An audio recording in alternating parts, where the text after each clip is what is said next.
Hello बच्चों, नमस्कार। स्वागत है मेरे यूट्यूब चैनल में। इस वीडियो में मैं आपको बीएससी नर्सिंग का फाइनल कटअप बताने वाला हूँ, चाहे गवर्नमेंट कॉलेज हो या फिर प्राइवेट कॉलेज हो।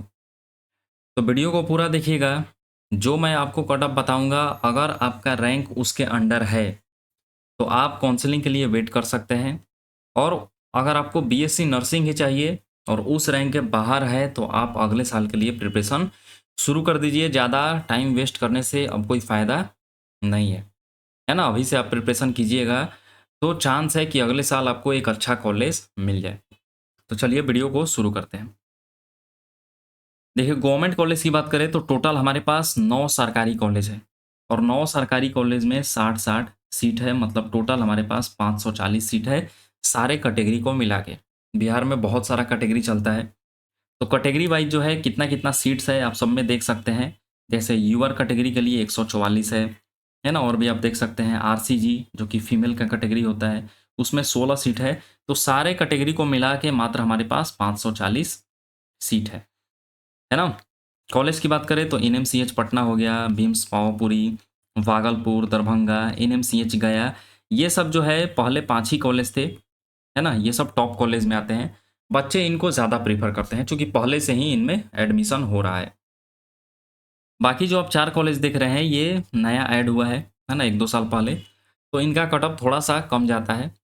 तो जो ऊपर का 5 कॉलेज आप देख रहे हैं, इनका कॉलेज वाइज़ मैं आपको कटऑफ बताने वाला हूँ कि कितना जाएगा। और लास्ट में फिर हम लोग ओवरऑल कटऑफ देखेंगे। तो देखिए, बीएससी नर्सिंग कोर्स की बात करें तो इसको कौन कर सकते हैं? पीसीबी और पीसीएमबी वाले बच्चे, ये मैं आपको पहले भी बता चुका हूँ, है ना। तो कौन सा रैंक कार्ड यूज होगा? तो देखिए, ज्वाइंट काउंसलिंग होता है, सारे बच्चों का एक साथ ही काउंसलिंग होता है। तो रैंक कार्ड ज्वाइंट वाला यूज होगा, लेकिन बीसीईसी के पास जो है आपका सारा इन्फॉर्मेशन है।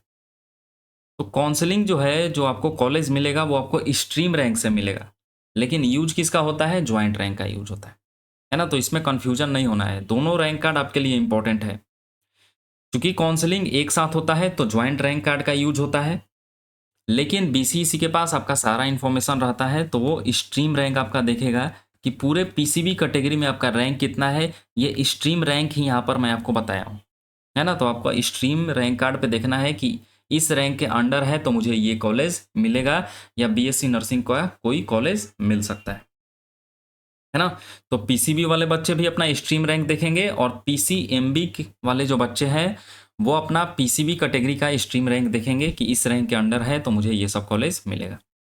तो बात करें एनएमसीएच पटना का, तो एनएमसीएच पटना जो कि टॉप कॉलेज है ना, बच्चे इनको ज़्यादा प्रीफर करते हैं। इस कॉलेज में अगर आपको एडमिशन चाहिए तो आपको यूआर क्या देखना है? स्ट्रीम रैंक देखना है। 250 के अंदर है तो आपको चांस है कि लास्ट राउंड तक, ये मैं आपको लास्ट राउंड या मॉप अप राउंड जिसको बोलते हैं या थर्ड राउंड बोलिए, उसका ये कटअप मैं आपको बता रहा हूँ, है ना। इसके अंडर है तो आपको पहले भी मिल जाएगा। बीसी का बात करें तो ये कैटेगरी रैंक है ना। बीसी कैटेगरी रैंक 120 के अंदर है तो आपको एनएमसीएच मिल सकता है। ईडब्ल्यूएस 20 रैंक के अंदर, आरसीजी फीमेल का कैटेगरी है 70 रैंक के अंदर, ईबीसी 65 के अंदर है तो आपको मिल जाएगा। एससी 40 तक है या 40 के अंडर है तो आपको एनएमसीएच पटना लास्ट लास्ट तक मिल सकता है। एसटी का बात करें तो एसटी का यहाँ पर कोई सीट नहीं है। ऐसा नहीं कि एसटी कैटेगरी वाले बच्चे एनएमसीएच में एडमिशन नहीं ले सकते हैं, वो ले सकते हैं। वो कैसे लेंगे? उनको यूआर रैंक के अंडर, मतलब यूआर रैंक से एनएमसीएच पटना लेना पड़ेगा।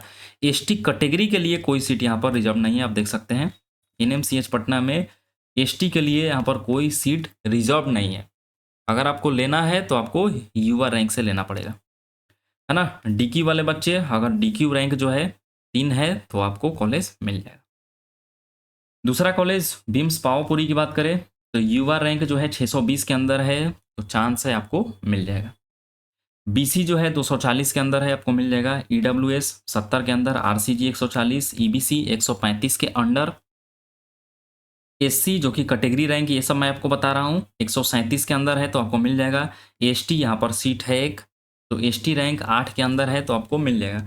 ये मैं ज़्यादा इसलिए बता रहा हूँ क्योंकि बहुत सारे बच्चे नीट वाले एग्ज़ाम देते हैं तो बहुतों का नीट में सिलेक्शन हो जाता है। बहुत एग्रीकल्चर ले लेते हैं, है ना। अदर कोर्स का भी एग्ज़ाम देते हैं, कोई एम्स नर्सिंग, एम्स पैरामेडिकल का एग्ज़ाम दिया, उसमें सिलेक्शन हो जाता है तो इसको छोड़ देते हैं। है ना, बिहार का नर्सिंग कॉलेज नहीं लेते हैं, तो इसलिए सीट खाली रह जाता है, ऊपर वाला बच्चे नहीं लेते हैं तो नीचे वाला बच्चे को लेना पड़ता है, इसीलिए ये इतना रैंक तक जाता है। सीट तो सब में 60-60 ही है, लेकिन इतना रैंक तक आपका कॉलेज मिलने के लिए चांस है, क्योंकि ऊपर वाले बच्चे अदर कोर्स में भी चले जाते हैं, है ना। बाकी डीक्यू का बात करें बीएम सोहापुर में तो 70 रैंक के अंडर है तो आपको कॉलेज मिल जाएगा। अगला कॉलेज देखते हैं डीएमसीएच दरभंगा में। अगर आपको एडमिशन लेना है तो यूआर 720 के अंदर है तो चांस है आपको मिल जाएगा। बीसी रैंक 320 के अंदर होना चाहिए, ईडब्ल्यूएस 140, ईबीसी 215, आरसीजी 225 के अंडर होना चाहिए। एससी कैटेगरी के लिए 145 रैंक के अंडर है तब भी आपको ये कॉलेज मिल सकता है। एसटी रैंक जो है 10 के अंडर है तो आपको मिलने का चांस है। डीक्यू फिजिकली हैंडीकैप्ड के लिए 45 के अंडर है तो आपको दरभंगा मिल जाएगा। भागलपुर की बात करें, भागलपुर में एडमिशन चाहिए तो युवा रैंक 830 के अंदर होना चाहिए, बीसी 300 के अंदर, ईडब्ल्यूएस 150, ईबीसी कैटेगरी रैंक 230, है ना। स्ट्रीम रैंक में आपको देखना है कि इसके रैंक के अंडर है तो मुझे कॉलेज मिल जाएगा। आरसीजी 240 के अंडर होना चाहिए, है ना। एससी 150 के अंडर, एसटी की बात करें तो 11 के अंडर, और डीक्यू कोटा की बात करें तो 70 रैंक के अंडर है तब भी आपको भागलपुर मिल सकता है। लास्ट गया वाला बात करें, गया वाला कॉलेज में एडमिशन चाहिए तो यूआर 850 के अंदर होना चाहिए, बीसी कैटेगरी रैंक 320 के अंदर, ईबीसी 340, ईडब्ल्यूएस 135, आरसीजी फीमेल वाला 250, एससी कैटेगरी रैंक 155। फिर से यहाँ पर एसटी के लिए कोई सीट नहीं है गया वाला में, अब देख लीजिए, है ना। गया वाला में एसटी के लिए ना फीमेल एसटी ना मेल एसटी किसी के लिए कोई सीट रिजर्व नहीं है। तो ऐसा नहीं है एसटी वाले बच्चे एडमिशन नहीं ले सकते हैं, ले सकते हैं। उनको युवा रैंक अच्छा लाना पड़ेगा, 850 के अंदर होगा तब उनको युवा रैंक के थ्रू मिलेगा। एसटी के लिए, एसटी कैटेगरी रैंक के लिए कैटेगरी रैंक के थ्रू उनको नहीं मिलेगा, है ना। बाकी डीक्यू कोटा है तो 80 रैंक के अंदर है तो आपको एएनएमसीएच गया मिल जाएगा। ओवरऑल कटअप बाकी और भी 4 कॉलेज है, ये तो मैं आपको टॉप 5 कॉलेज का कटअप बताया।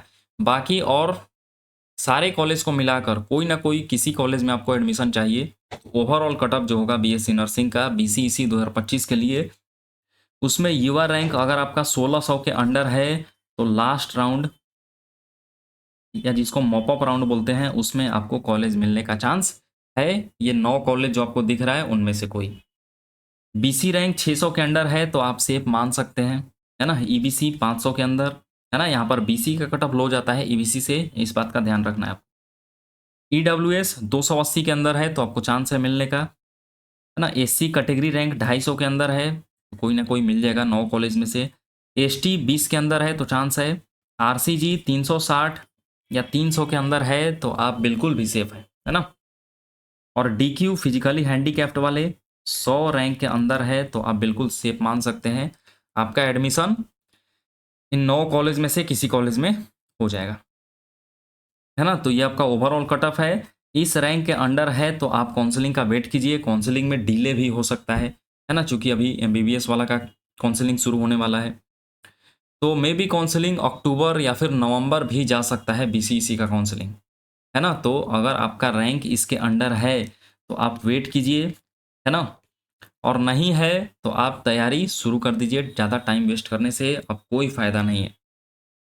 अदर कोर्स लेना है तो आप उसके लिए भी जा सकते हैं, और नहीं लेना है बीएससी नर्सिंग ही लेना है और इस रैंक के अंडर नहीं आ रहा है तो आप अभी से पढ़ना शुरू कर दीजिए। बिल्कुल जीरो से, बिल्कुल शुरू से पढ़ना शुरू कर दीजिए और अगले साल एक अच्छे कॉलेज में जाइए, है ना। बाकी और कुछ बात करें तो स्कॉलरशिप अगर आपको एडमिशन मिल जाता है नर्सिंग कॉलेज में तो पर मंथ आपको बिहार सरकार के द्वारा 1500 स्कॉलरशिप मिलेगा।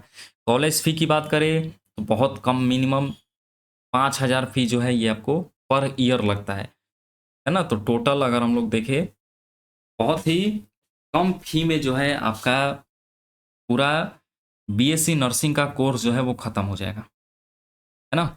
बाकी प्राइवेट कॉलेज की बात करें तो प्राइवेट कॉलेज में टोटल 6360 सीट है ना। इस बार बीसीईसी के द्वारा बहुत सारे कॉलेज को मान्यता दे दिया गया है, है ना? पहले आप भटकते थे प्राइवेट कॉलेज में एडमिशन लेने के लिए, लेकिन अब आपको भटकने का ज़रूरत नहीं है। बीसीईसी ने कॉलेजों को रिकॉग्नाइज़ किया है और अपने काउंसलिंग के थ्रू उन कॉलेज में एडमिशन देने के लिए अब उसका लिस्ट निकाल दिया है ना?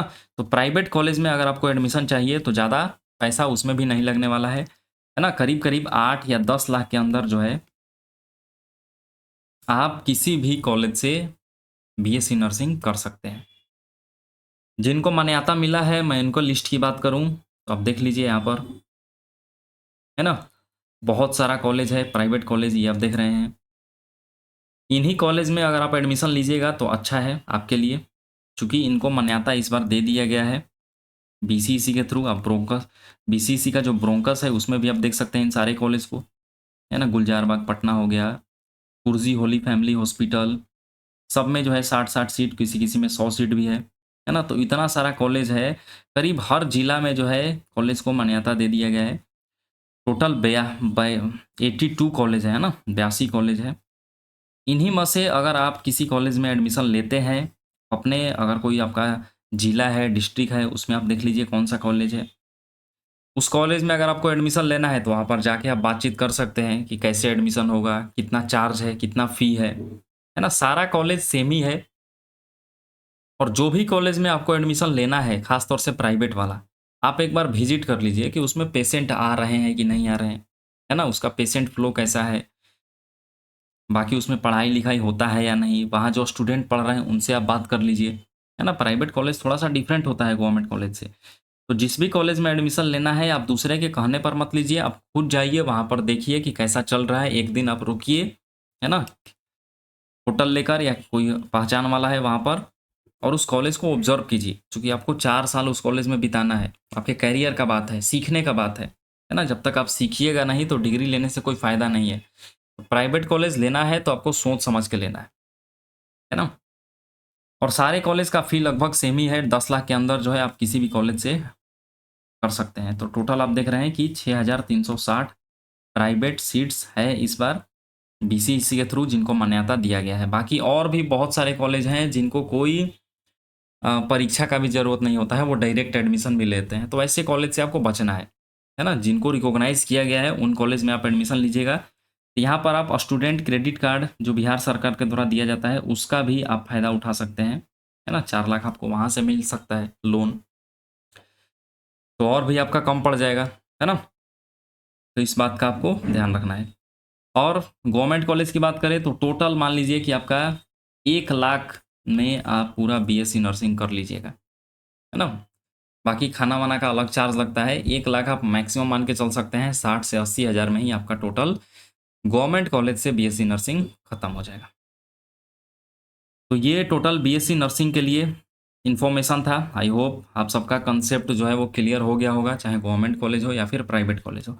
और प्राइवेट कॉलेज में एडमिशन लेना है तो वो भी आपको बीसीईसी के थ्रू काउंसलिंग कराना है। युवा रैंक 20,000 के अंदर है तो आपको कोई ना कोई कॉलेज 82 में से मिल जाएगा, है ना? उस हिसाब से।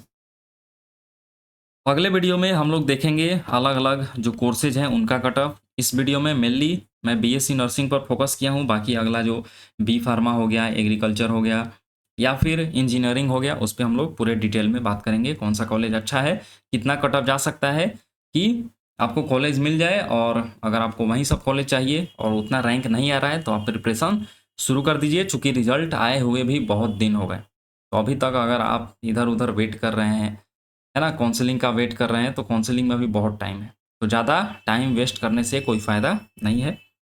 है ना? तो मिलते हैं एक नए वीडियो में। That's all. Thank you so much.